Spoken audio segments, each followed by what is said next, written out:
ที่ไปใช่บุญทวีนะเพิ่นยังบ่มื้ออื่นที่เพิ่นมาโอ้โดยเจ้าไม้เรียบร้อยแล้วตัวนี้เลยเขียนชื่อมีแล้วบ่ยังสายผ้าอ้าวไผตัดผมให้นี่ไปตัดอยู่ห้าง ไผพาไปบ่แก้วอาบหรือว่าน้ำอาบแล้ว ตอนได้อาบจับให้ไปใส่แล้วสูบน้ำให้เฮาโอ้สบายแท้โตนี่เนาะคนถามหน้าไม่ให้เนาะโดยโดยสิไล่ก้อนสิไล่เบิ่งวันเบิดเท่าไหร่หั่นนะโดยอันใดแม่โอ้น้ำสร้างสิเจาะน้ำบาดาลมันบ่แม่โดยขอบใจนะแม่เด้อขอบใจเด้อโดยว่าน้ำเพิ่นในวันนี้โดยสบายดีแม่เพิ่นทักหาปานิวอยู่นะพี่น้องน้องมื้อเช้าเพิ่นก็โทรมาแต่เช้าพุ่นละแต่ว่าเฮากายขึ้นไปพะลานเมื่อกี้นี่โดยแต่ก็ยังบ่ได้ล้มกับพ่อช่างเนาะเพราะว่าจะมาแจ้งพ่อช่างอยู่มีทั้งแม่ใจดีท่านนึงหรือว่าผู้ใหญ่ใจดีท่านนึงเนาะพี่น้องเนาะอยู่ทางต่างประเทศพุ่นแหละเพิ่นสิเจาะน้ำบาดาลให้พ่อช่างแล้วก็ซื้อไม้โครงหลังคาให้พ่อช่างเนาะแล้วก็หลังกะซีตามมาอีกเนาะเพิ่นสิเฮ็ดให้เพิ่นว่าเนาะวันที่15เพิ่นสิโอนเงินมาให้แต่ว่าต้องรอเบิ่งรอชมนำกันทางมื้อนี้ขอบใจทางแม่หลายๆเด้อเนาะที่สงสารเมตตาทางพ่อสร้างมื้อนี้ก็ยินดีเนาะที่เป็นสะพานบุญให้มื้อนี้ก็ขอบใจทางแม่หลายๆเด้อเนาะที่ไว้วางใจทางบ่าวนิวให้มาทามมาไทยพี่น้องเอ้ย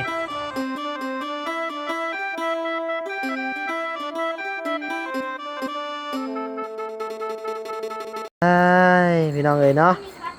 สบายดีเด้อพ่อช่างเด้อสบายดีโอ้ยหาแต่ฮ้อนเฮาก็ได้แม่นบ่เป็นหยังโดยข่าวดีแล้วข่าวดียังผ้ายู่ดินเข้าไปแล้วว่ะโอ้ยู่กับไผนี่เมียก็ว่าโอ้แม่นบ่เมียเราแม่นผู้สาวน้อยแล้วบ่แม่นแม่น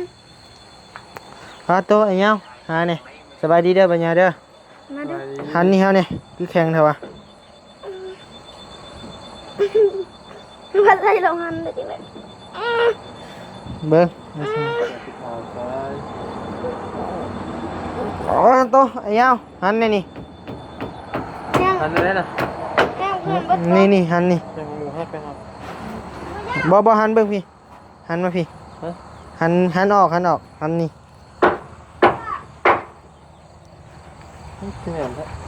แห้งๆแล้วหันมาเบิ่งพี่จักเพิ่นสิปั๊บเพิ่นเฮ็ดพี่ช้างอ้องบ่ยาวบ่เอ้ยพี่น้องเอ้ยเนาะสบายดีเด้อสายฟ้าเด้อมาอยู่ดีๆโดยสบายดีปะลุงสวัสดีเด้อโดยสบายดีบ่ยาวมาก็ฮอดมืดๆค่ำๆแน่พี่น้องเอ้ยมื้อนี้เนาะพร้อมใช้พ้นเนาะบ่มีเนาะโดยมาพร้อมใช้พ้นได้พร้อมใช้พ้นโดยเชื่อได้แต่สายฟ้าบ่มาอียังคือสายพ้นกับสายฟ้าเพิ่นว่าเอาอีกแล้วเบิ่งทั้งพ่อสร้างเพิ่นใส่วงกบพี่น้องเอ้ยเนาะนี่แหละตะกี้ใส่ผ้าว่านี่ว่าเนี่ยใส่ผ้าบ่ห้องตัวนี้เจ้าว่านี่ว่าถึงมันลังงามแถวทรงวงกบเนาะมาพี่ใส่ผ้าของนี่บ่เจอเสียงจะสิเอาห้องนี้บ่เดี๋ยวเขาเลือกก่อนหมู่แหละเลือกก่อนหมู่บุญทวีเด้เอาเฮาอยู่ดินใส่แล้วเฮาก็ต้องเลือกแหละเฮาก็เอาแล้วเฮาเราได้เขาแม่นบุญทวีได้ไปใช่บุญทวีนะเพิ่นยังบ่มื้ออื่นที่เพิ่นมาโอ้โดยเจ้าไม้เรียบร้อยแล้วตัวนี้เลยเขียนชื่อมีแล้วบ่ยังสายผ้าอ้าวไผตัดผมให้นี่ไปตัดอยู่ห้างไผพาไปบ่แก้วโอ้บ่แก้วบ่พาไปตัดมานี่บ่เลยไปตัดมื้อเช้านี่เห็ดหัวกลมกุโลดอยู่เนาะตัดคือบ่ยาวแล้วไอ้พาไปนี่เห็ดคือบ่ยาวแล้วไอ้เห็ดนี่แทคิวบอกว่าหุ่มพาเรืองเลยเจ้าเชื่อเขาหรือบ่ไม่อยากลูกก็จะได้ตัดเลยนี่